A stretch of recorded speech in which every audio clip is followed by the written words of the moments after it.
Feel the heart. Experience the soul. Community Pulse.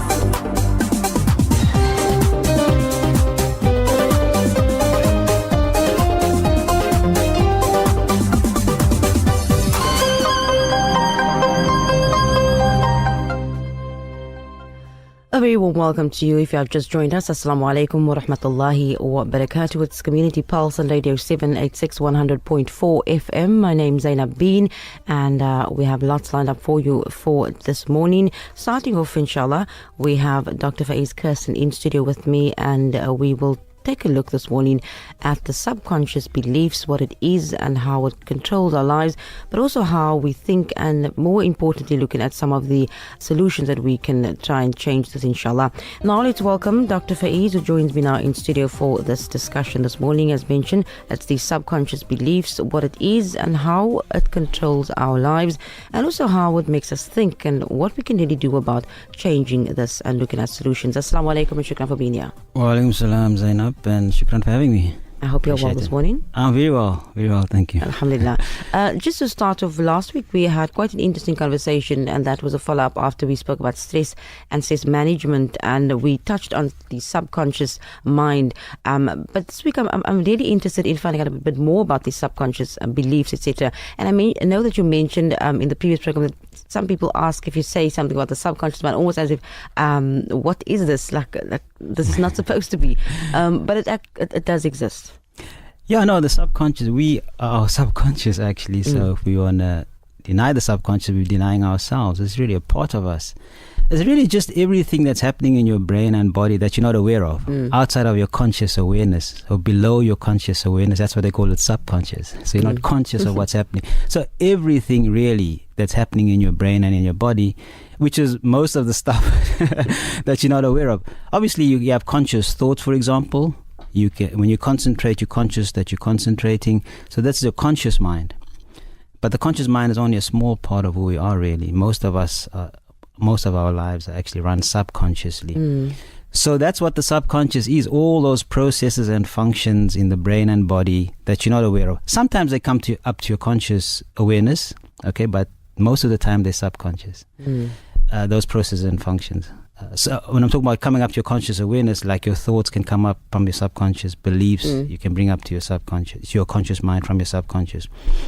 So yeah, but there's many other processes and functions happening in your brain and body that you're not aware of. For example, right now, you and I weren't aware that we were breathing. It's just that when I mention the word breathing, now you become consciously aware that you are breathing. And you're not aware that your heart is beating all the time. Because you don't think about, imagine you have to think about these things all the time consciously, you just won't be able to live. Every step you take, must I take a left step now, a right step? This just happens, subconsciously, automatically. And that's what the subconscious is. It's an automator of habits and behaviors, etc. So yes, that's the subconscious. No, I read somewhere quite some time back that the subconscious mind is also the place where you almost store your fears and the things that you don't want to remember. Is this the case? Yep, the subconscious has many functions, many characteristics, and one of them is to store all your experiences in the form of memories. So it's a storer or a recorder of your emotions. All your experiences are all stored nicely in your subconscious, and it'll bring it up when necessary. Any situation you find yourself in where that memory is important, it'll bring it up and then control your behavior based on your past experiences and what the memory is all about, etc. Yeah. Okay. Now we're talking this morning about subconscious beliefs, what it is and how it controls our lives, and that is the area that I'd really like to touch on, how it controls our life, because when you hear the word control, you almost become like scary. Yes. And this is an area that I'd like to touch on. How does it basically control our lives? Well, first of all, I like to divide things into conscious and subconscious, like you probably become aware of. I mentioned subconscious stress and conscious stress. So beliefs are also conscious and subconscious, for example. So you can say something consciously. You say, I believe that I'll never be able to get well again. If you're chronically sick, that's what you say you believe, okay? And you probably do believe that subconsciously also. But then you have these subconscious beliefs. Now, beliefs come from experiences that you have in life, okay? And also information that you receive. So we're receiving information all the time. And oftentimes we're receiving information from people who want us to believe what they want us to believe. Oftentimes subliminally also. We don't even know that we're receiving this information. That's what we call programming, So beliefs then are, as I said, conscious and subconscious. Now the subconscious beliefs can be protective beliefs. For example, say you were a little child and a dog bit you or dog growled at you. Maybe you didn't even remember that because you were just too small. But that experience created a memory in your subconscious, and based on that memory, you developed a belief. So now say you 25, say maybe 20 years old, and you're walking with a group of people in a park, and suddenly a little dog comes running towards the group, and you find yourself automatically taking off in the opposite direction, and you're hiding behind a tree, and you're shaking like a leaf, but everybody else has stopped to pet the dog and say, what a nice doggy, but you're the only one that ran away, and so why did you do that and not everybody else? Because your subconscious developed a belief that all dogs are dangerous to your well-being and to your survival, and so it automatically made you do something that you had no control over. Okay? And you'll find this in many, many situations. I mean, from subtle, behavioral things that you do and things that you say to obviously dramatic stuff like I just explained. And that's because your subconscious developed a protective belief. It's programmed into your subconscious to make you do things to save your life. And these beliefs are very difficult to get rid of because your subconscious doesn't want you to get rid of them. Oftentimes they don't work for you. They actually sabotage your life. They're self-limiting, they're self-destructive, they destroy your relationships, they destroy your health, because your lifestyle becomes maladaptive, dysfunctional. But where does these beliefs come from or stem from? How do you even get to believing that the dog is dangerous or whatever the case may be? It's an automatic reaction because that's how you're designed. Okay, so you're designed for survival. Your brain is. But what about those who patted the dog? They never had those experiences, so their brain and their body never became programmed with that belief that dogs are actually dangerous. So they wouldn't behave in that way. But people who behave in that way inappropriately, when your behavior is inappropriate or what you're saying is inappropriate in a situation, then oftentimes it's a reactivation of a cellular memory. So if you find yourself behaving inappropriately, then you must look into your subconscious and say, why am I doing that, because ultimately it's going to destroy your health, it's going to destroy your relationships, it's going to make your lifestyle dysfunctional. You're going to be eating too much, you're going to be not exercising, you're going to be smoking too much, drinking too much. All of these things are going to actually impact on your health eventually. You're listening to Radio 786 on 100.4 FM. It's Community Pulse, and in studio I have Dr. Faiez Kirsten, who is a medical doctor with extensive experience in various aspects of the healthcare environment, including 5 years of trauma and emergency experience. He's also the director of the Health and Wellness Performance Institute. We're talking this morning of subconscious beliefs, what it is, how it makes us think, and also how it basically controls our lives. And the word that sticks with me is automatically. Things that you automatically do or how you automatically think. Now, I'm quite interested in the one aspect. If someone comes to you and tells you anything, does that mean that now that you have a preconceived idea that this is how you will react if whatever happens based on what the person told you? Somebody said something to you and you just react automatically. No, and now planted almost a seed. Let's say I go to you and I say something, the road is perhaps flooded, but you haven't seen it. But because you already now this idea has been planted, will that be based on how your reaction will be when you do approach the road? Well, if somebody tells you there's danger ahead, then obviously you start processing this, start thinking about that, and based on your experience about danger, you've seen floods on TV, you may have experienced a flood yourself. You'll automatically behave according to what that person told you. But obviously it depends on your intellectual intelligence also. You may think, is this person telling me the truth or not? Are they trying to deceive me? What are they doing?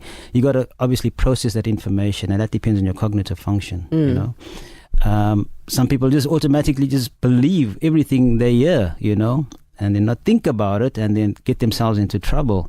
And that's gullibility, lots of us are gullible. So let's look at how Islam has been portrayed, the aspect of how Islam has been portrayed in the media, especially by the West, etc., and how this has also shaped some people of the West, how they think of Muslims as terrorists, etc. Could this be something that we can also relate to the subconscious mind being programmed a certain way? 100%. Islam is being demonized, and that's for a deliberate reason. It's part of the agenda, to actually we're moving towards World War III. I'm very shocked we haven't really had World War III yet, because over the years I've been following what's been happening, and I would have thought it would happen already.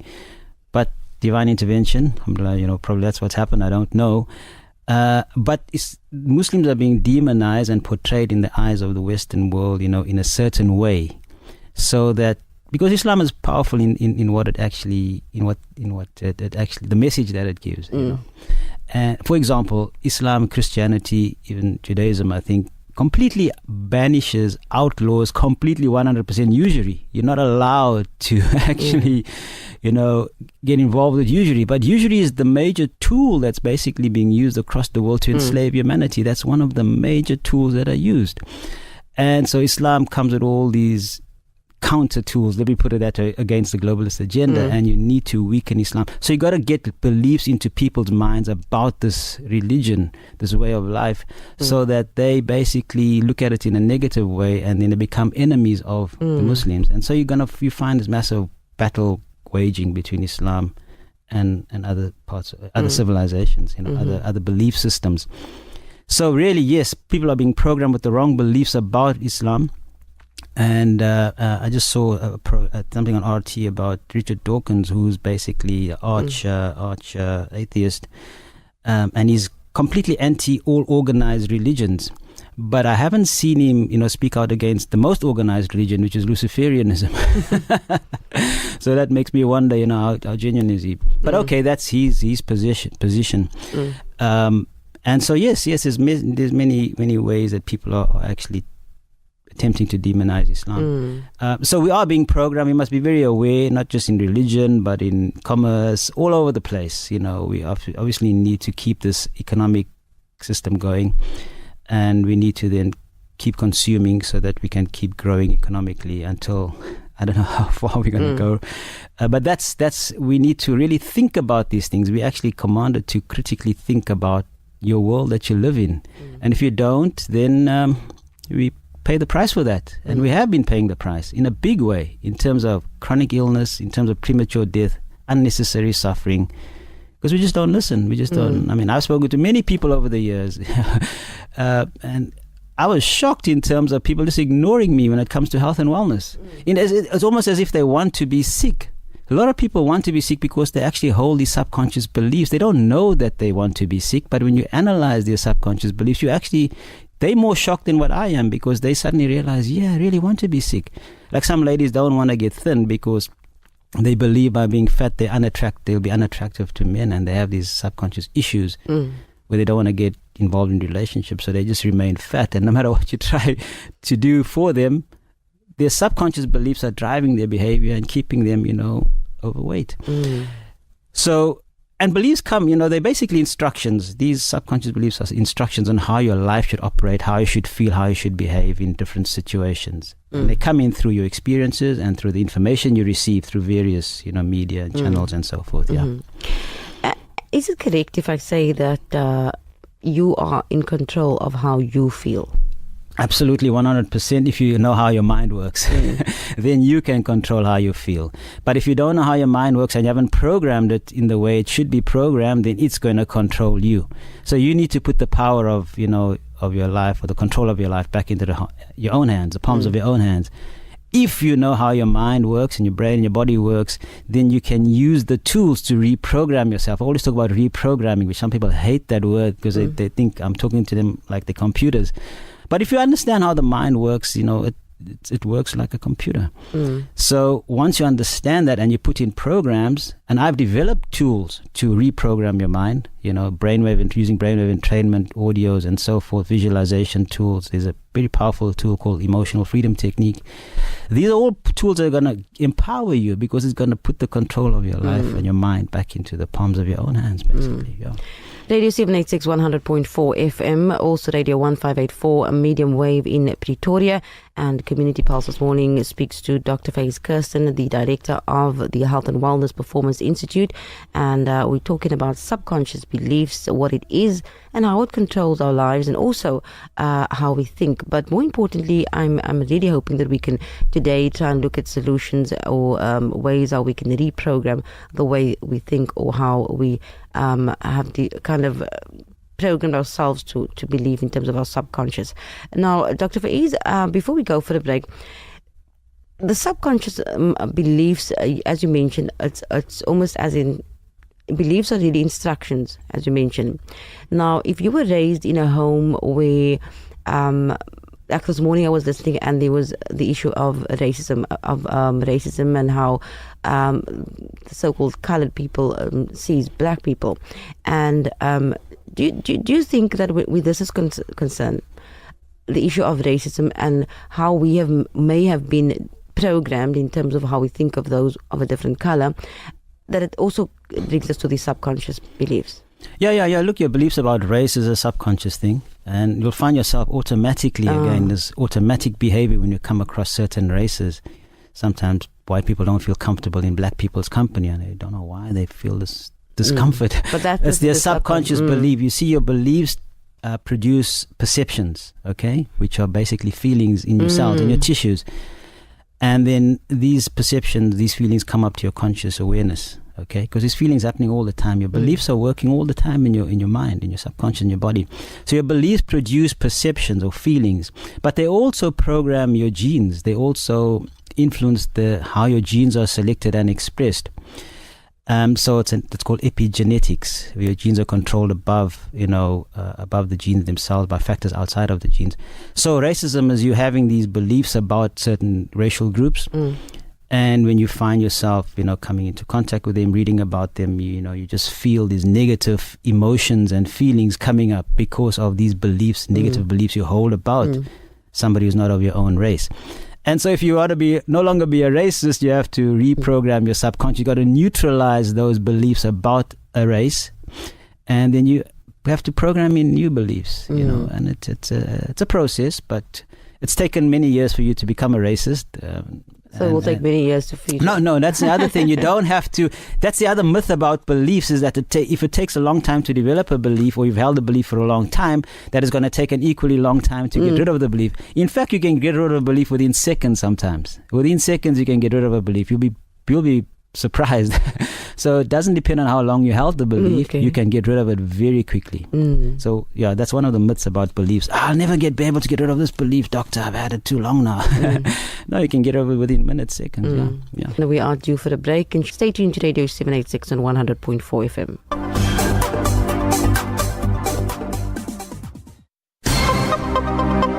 Feel the heart. Experience the soul. Community Pulse.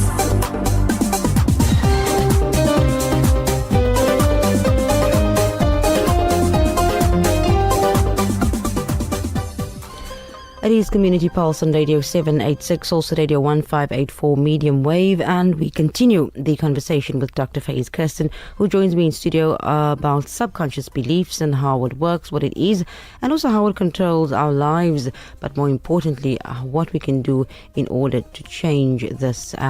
We have a few messages that came via WhatsApp.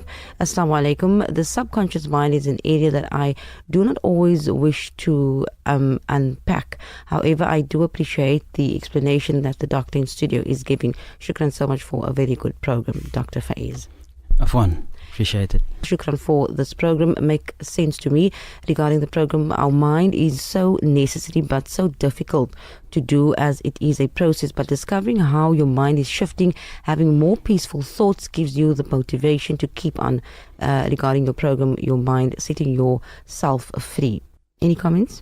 I agree. I just want to make a point, though, about the subconscious beliefs. I mentioned the protective programming beliefs, but you also have non-protective beliefs. If you think a thought over and over and over again, it actually becomes a belief eventually. And I always, and that's not a protective belief, it's just a subconscious belief that you hold, and then it drives your behavior. I always think of a guy called Roger Bannister. You may be aware of him. He's the first human being that ran the mile in under 4 minutes. And he developed this belief that it could be done. Everybody believed that was an impossible thing for human beings to do at the time. In I think it was 1954 that he ran it. And he developed this belief because he thought about it, and he thought probably over and over again, that I can do this. And then on that day, I think it was May the 6th, if I'm not mistaken, he ran the mile in under 4 minutes because he developed this belief that he could do it. And at that moment, his whole being then drove him, to basically, achieve that goal. But the thing is, you found that after that, many, many people ran the mile in under 4 minutes. Whereas before he did it, nobody ran it. He was the first one. But because everybody else came to believe that it was possible, many people tried it and they actually did it because they also acquired in these beliefs that it could be done, So your subconscious beliefs are not just protective programming beliefs, but also, just subconscious beliefs that then drive your behavior. Let's talk about that reprogramming business that we spoke about earlier. Yes. So let's say I have had a certain belief for as long as I can remember, and now I want to work towards changing this mindset, this way of thinking. What would be the starting point? Well, there's various tools, various techniques you can use. Emotional freedom technique is a powerful, powerful tool that you can use. I don't know if you've heard of it, where you reprogram your subconscious. It actually works through dissipating the stress response. And you can you can neutralize negative beliefs, self-limiting, self-sabotaging beliefs, and you can program in new beliefs. That's one tool. The one I like is that one, but I also love brainwave entrainment. I reprogram myself significantly using brainwave entrainment. And that is a technology where your brain, entrains to sound frequency or light frequency.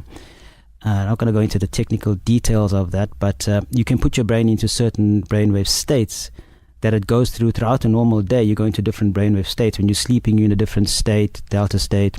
When you're wide awake, like we are now, I hope, you're in the beta state.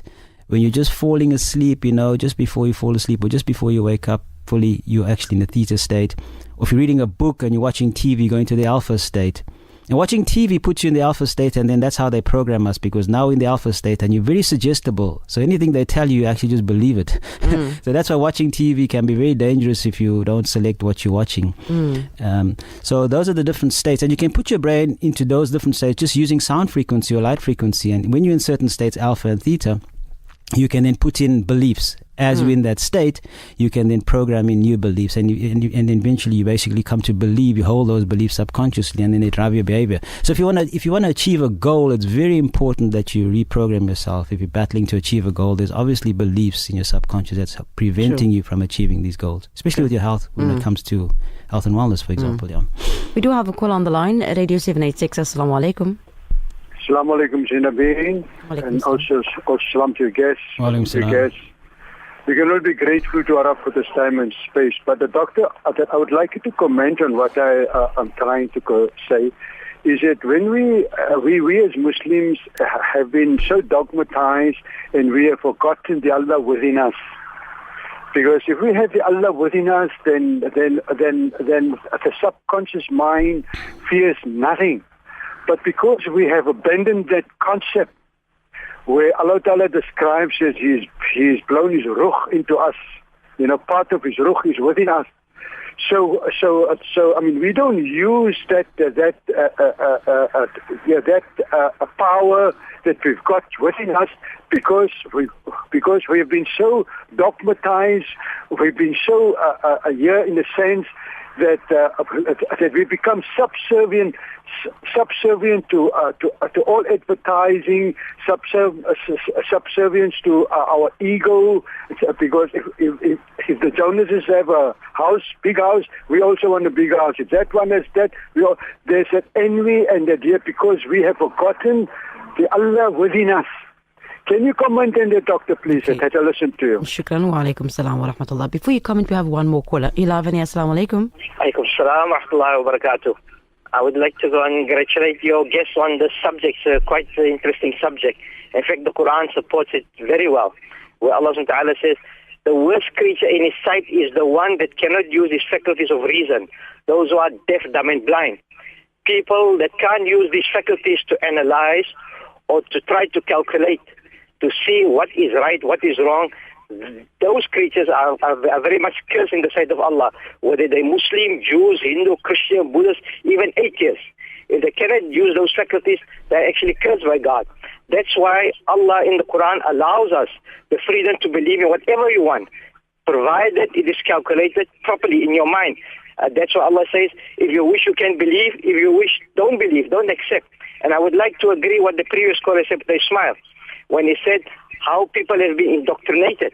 Like, for example, there are many beliefs that Muslims or people of other faiths have actually inherited without questioning it and without trying to see whether those beliefs has been supported by the scriptures.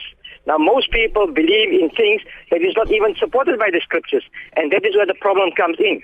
And about discrimination, of course, even Allah discriminates between what is dark and what is light, what is good, what is bad. So we also got the right and the title to discriminate, but provided it is done justly, not unfairly, not because you don't like a certain person, so you want to judge against him. That's what Allah Ta'ala says clearly in the Quran. And do not let your enmity let you judge otherwise. If a person is right, whether he is of you or not of you, give him his due. But if a person is not of you and is wrong, then you say he's wrong. So what the Quran tells us, the faculties of justice and to analyze what is right, that is very important. Jazakumullah. Shukran wa alaikum salam wa rahmatullahi wa barakatuh. Dr. Faiez. Yeah, shukran for those comments, brothers. Appreciate them. The first brother mentioned about Allah being in you. I don't agree with that, because I think if Allah was in us, we wouldn't be around anymore. God is just too powerful to enter His creation. The creation, He doesn't need to enter His creation, but He's given us power. We had the ruh blown into us. We have the soul.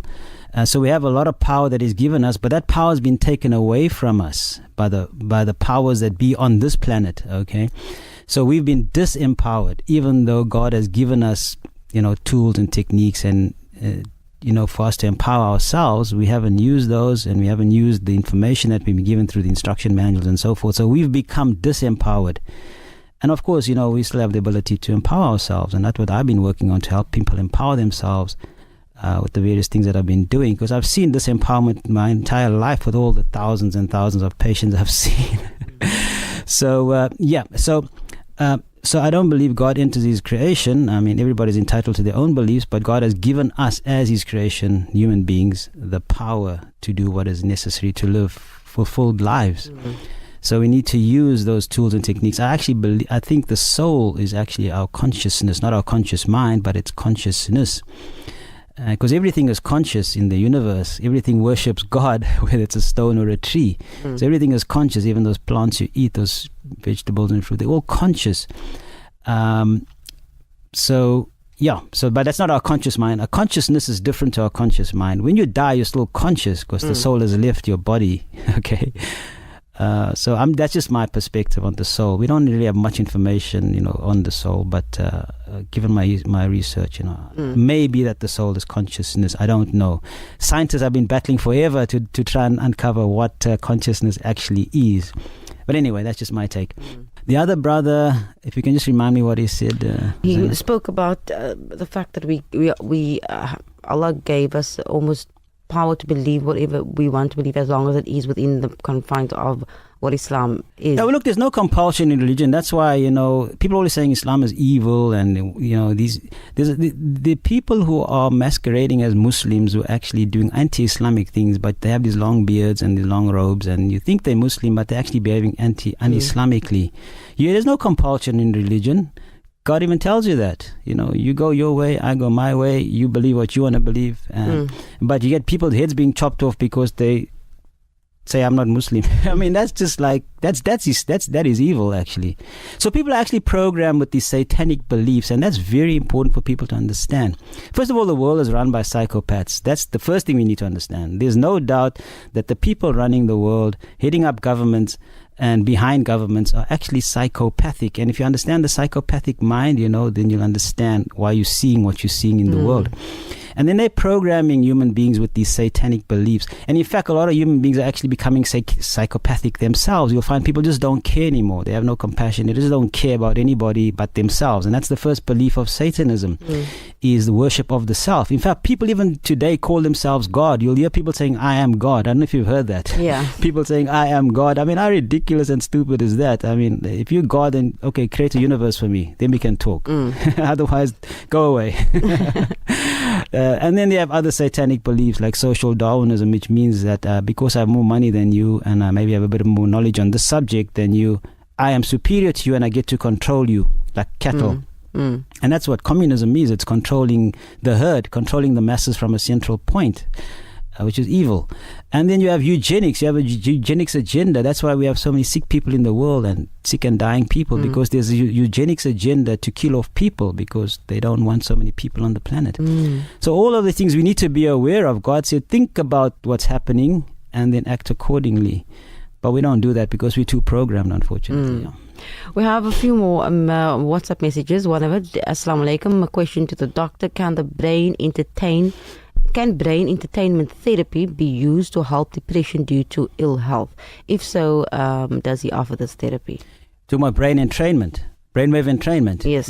It can use for many things. It actually, you have something called neuroplasticity, where the brain can actually remold itself, reshape itself by cutting off or eliminating old connections and producing new connections. That's a major finding in the last few years, neuroplasticity. And you can also form new brain cells in your brain.